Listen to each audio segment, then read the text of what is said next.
राधे राधे दोस्तों। आज की मेरी कहानी है शीतला माता की। एक बार एक राजा के इकलौते पुत्र को चेचक निकली। उसी के राज्य में एक काछी पुत्र को भी चेचक निकली थी। काछी परिवार बहुत गरीब था, पर माता रानी का उपासक था।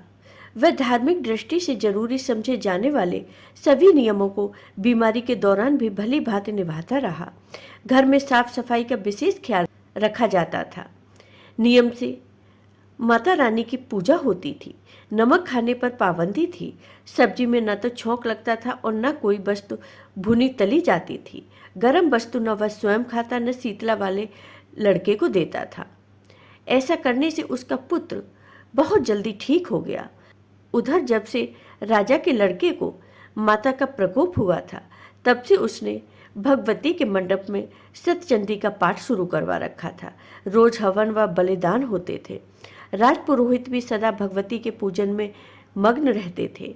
राजमहल में रोज कढ़ाई चढ़ती, विविध प्रकार के गर्म स्वादिष्ट भोजन बनते। सब्जी के साथ कई प्रकार के मांस भी पकते थे। इसका परिणाम यह होता कि उन लजीज भोजनों की गंध से राजकुमार का मन मचल उठता। वह भोजन के लिए जिद करता।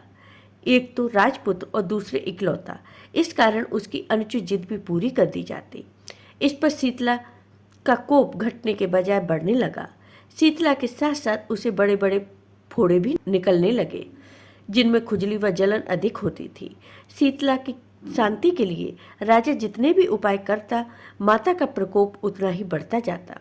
क्योंकि अज्ञानतावश राजा के यहाँ सभी कार्य उल्टे हो रहे थे। इससे राजा और अधिक परेशान हो उठा। उसकी समझ में नहीं आ रहा था कि इतना सब होने के बाद भी माता का प्रकोप शांत क्यों नहीं हो रहा। एक दिन राजा के गुप्तचरों ने उन्हें बताया कि काछी पुत्र को भी माता निकली थी, पर वह बिल्कुल ठीक हो गया। यह जानकर राजा सोच में पड़ गए। मैं शीतला माता की इतनी सेवा कर रहा हूँ, पूजा व अनुष्ठान में कोई कमी नहीं है, पर मेरा पुत्र अधिक रोगी होता जा रहा है, जबकि काछी पुत्र बिना सेवा पूजा के ठीक हो गया। इसी सोच में उसे नींद नहीं आई।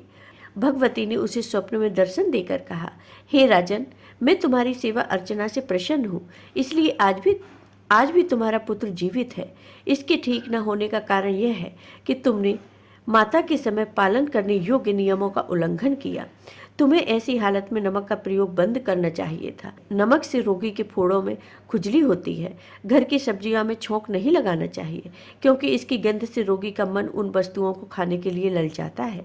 रोगी का किसी के पास आना जाना मना है, क्योंकि यह रोग औरों को भी होने का भय रहता है। अतः इन नियमों का पालन कर तुम्हारा पुत्र अवश्य ठीक हो जाएगा। विधि समझाकर माता रानी अंतर्ध्यान हो गई। प्रातः से ही राजा ने देवी के कहे अनुसार सभी कार्यों की व्यवस्था कर दी। इससे राजकुमार की सेहत पर अनुकूल प्रभाव पड़ा और वह शीघ्र ठीक हो गया। जय हो शीतला माता की। आपको ये वीडियो पसंद आया हो तो लाइक कीजिए, शेयर कीजिए और मेरे चैनल को सब्सक्राइब कीजिए। साथ ही बेल आइकॉन पर क्लिक जरूर कीजिए, जिससे हमारे वीडियो के नोटिफिकेशन आपको मिलते रहें। धन्यवाद दोस्तों।